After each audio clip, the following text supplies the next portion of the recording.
Today I'm going to be sharing with you how I preserve and how I make my spices.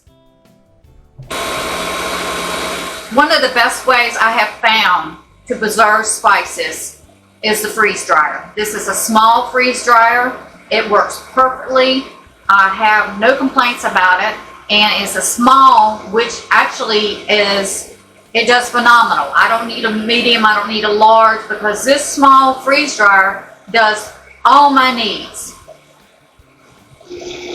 Inside the freeze dryer is thyme, parsley, and oregano that I've harvested from the greenhouse. It's on its final dry. Actually, it's already ready. I just mashed continue. So now I'm going to go ahead and take these trays out of the freeze dryer and show you how I preserve them. Here into the pantry, you'll see my spices. This is this year's spices. Now it might seem like a lot, but when the garden's being harvested and it's time to make spaghetti sauce and tomato paste and all kinds of varieties of things, all these spices get used. So it's great in the fall time to go ahead and get all these spices ready, because if I hadn't already had spices made up, then when my tomatoes and different varieties of things coming out of the garden, I wouldn't have the spices. Organic, fresh grown spices. The first one we're going to be doing is thyme. Now I've already done a quart, and I don't worry about all the little stems. You know, I'll just take those out if I need to at the time of my cooking. So here I have my jar, I have my funnel, and it's simple and easy. These have been freeze dried, ready to go. They're still warm a little bit, and I just cram them into the jar. The more you mash them down, the more this is going to kind of just crumble into pieces.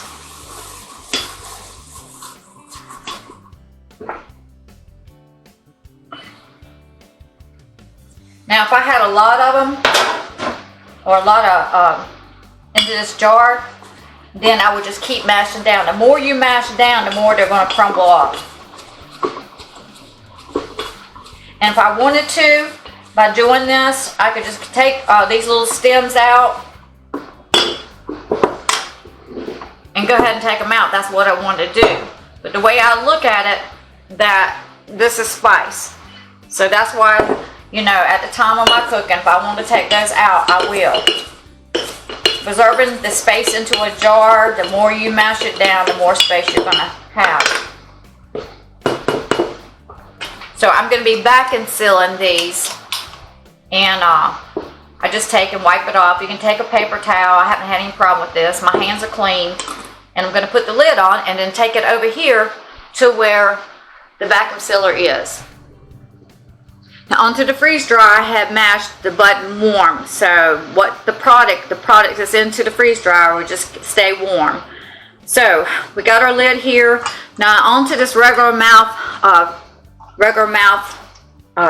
vacuum sealer. I always put a lid in here because sometimes I have a problem with it wanting to seal for some reason. It's always been that way. So if you have a problem, just take your regular lid and put it on the inside of it. And then we're just going to put it on top, mash, vacuum sealed. And see, it didn't totally vacuum seal yet. Sometimes I'll move the top of it,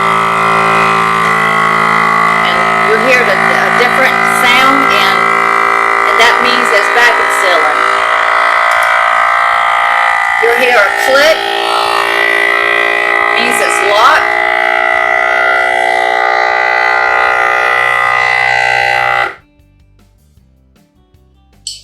You hear a little ping, it means it has sealed, and then the red button goes off.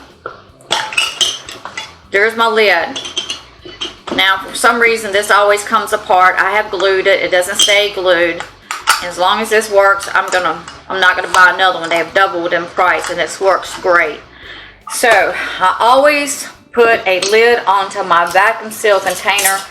It just seems to keep it sealed longer. I have put oxygen absorbers in my jars, but they hold really well, just like it is. It's taking all the air out. So now let me go get the next tray.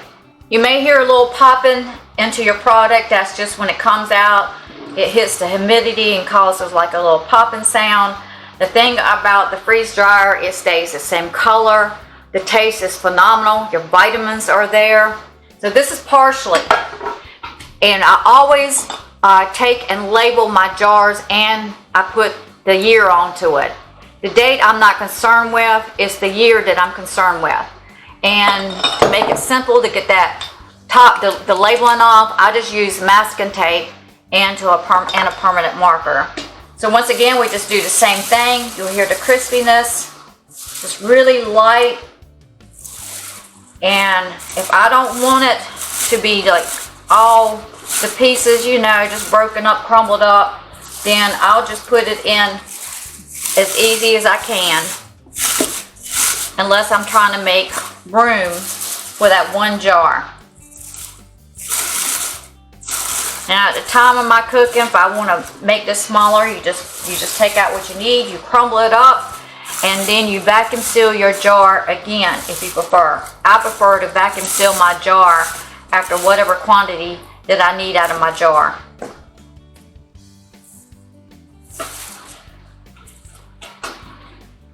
So we see that it's at the top. If you want to pat the bottom of it,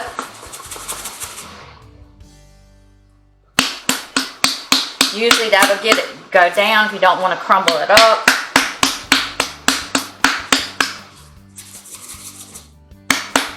And the thing of it is, it's just at the top, and I use just a wooden spoon to go ahead and get the rest of it in there.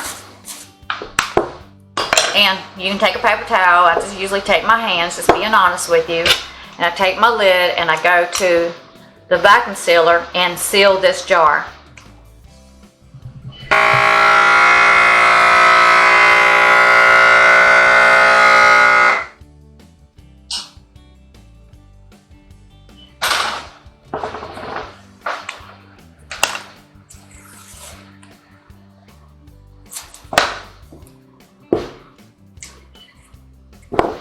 I always put my lids on. It just seems to, in the long term, keeps these seals sealed.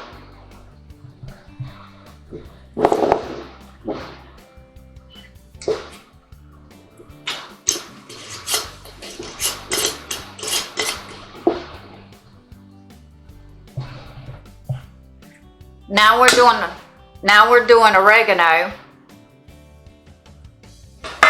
And I have trays already into the freezer with other spices that I'm freezing. Now with your freeze dryer, you can just put them in there and mash the not frozen button, but it does take a little bit long for the freeze dryer to get to that point so it can start drying your product.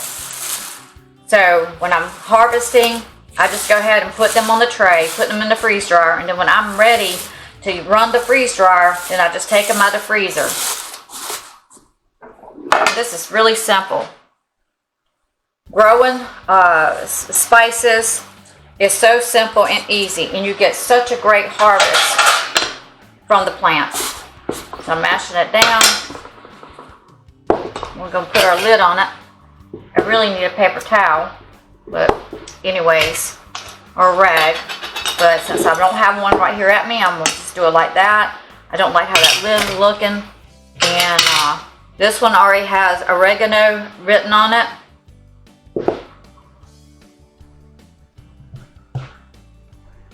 So this one already has oregano written on it, 2023. And because I had a pint and I put it into one of my quart jars. So now we're just going to seal it.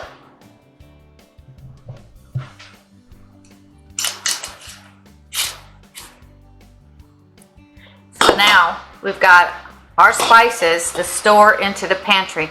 Thanks guys for watching. It's very simple to preserve your spices. You can dehydrate. You can take and put it into an oven.